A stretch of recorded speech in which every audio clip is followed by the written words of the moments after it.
সাইয়েদনা মূসা আলাইহিস সালাম আল্লাহর একবার জিজ্ঞেস করলেন, আল্লাহ আমার সাথে কিয়ামতের দিন জান্নাতের সাথী কে হবে? আল্লাহ বললেন, তোমার সাথী হবে একজন কসাই। সাইয়েদনা মূসা আলাইহিস সালাম অবাক হলেন, ঘটনা কি? আমি হইলাম নবী আর আমার সাথে জান্নাতে থাকবে কসাই? আল্লাহ বললেন, নিজেই দেখে আসো এটা কেমন কসাই। সাইয়েদনা মূসা আলাইহিস সালাম ছদ্মবেশে কসাইয়ের দোকানে দাঁড়িয়ে রইলেন। কসাই শুধু গোশত কাটে, গোশত বিক্রি করে। দেখলেন স্পেশাল কোনো আমল নাই।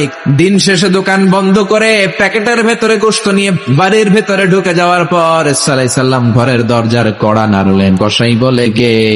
মূসা আলাইহিস সালাম বললেন, আমি মুসাফির, থাকার জায়গা নেই, আপনি যদি থাকার জায়গা দেন আপনার বাড়িতে থাকবে। কসাই বলে, এই ঘরে একটু থাকেন, ওই ঘরে আমার একটু কাজ আছে। মূসা আলাইহিস সালাম বললেন, যান, কাজ সেরে আসেন। মূসা আলাইহিস সালাম খেয়াল করলেন ওই ঘরে মাচার উপর থেকে বয়োবৃদ্ধ এক নারীকে তিনি নামিয়ে গোসল করালেন, টাওয়াল দিয়ে গা মুছিয়ে দিলেন, নতুন জামা পরিয়ে দিলেন, দোকান থেকে আনা সুন্দর গোশতের টুকরাটারে নিজ হাতে কেটে রান্না করলেন, রুটি বানালেন, আর গোশত আর রুটি ওই মহিলার মুখে তুলে দিচ্ছেন। মহিলা খায় আর বিড়বিড় করে কি যেন দোয়া পড়ে।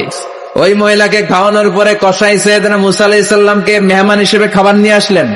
খেয়ে আপনি ঘুমিয়ে পড়েন। মূসা আলাইহিস সালাম বললেন, ততক্ষণ পর্যন্ত তোমার আনা খাবারে আমি হাত দিব না যতক্ষণ না তুমি বলবা ওই মহিলাটাকে। কসাই বলে, এটা আমার মা, এই দুনিয়া এই মা ছাড়া আমার কেউ নাই, আমিও ছাড়া আমার মায়ের কেউ নাই। তোমার মা বিড়বিড় করে কি যেন পড়লো, কি পড়ে তোমার মা? কসাই বলে, আমার মায়ের একটা পাগলা দোয়া আছে, আমার মা প্রতিদিন বলতে থাকে, আমার ছেলের উপর আমি এতটাই রাজি খুশি, শুনেছি এই জামানার বনি ইসরায়েলের সবচেয়ে বড় নবী, ওই নবীর নাম নাকি মূসা। তুমি আমার ছেলেরে কিয়ামতের দিন মূসার সাথে হাসর নসিব করে দিও। মূসা আলাইহিস সালাম এবার বুঝতে পারলেন, হাফেজে কোরআন যাবে না, শহীদরা যাবে না, ওলিরা যাবে না, নবীরা যাবে না, আমার সাথে জান্নাতে যাবে কসাই। এটা মায়ের দোয়া, কার দোয়া?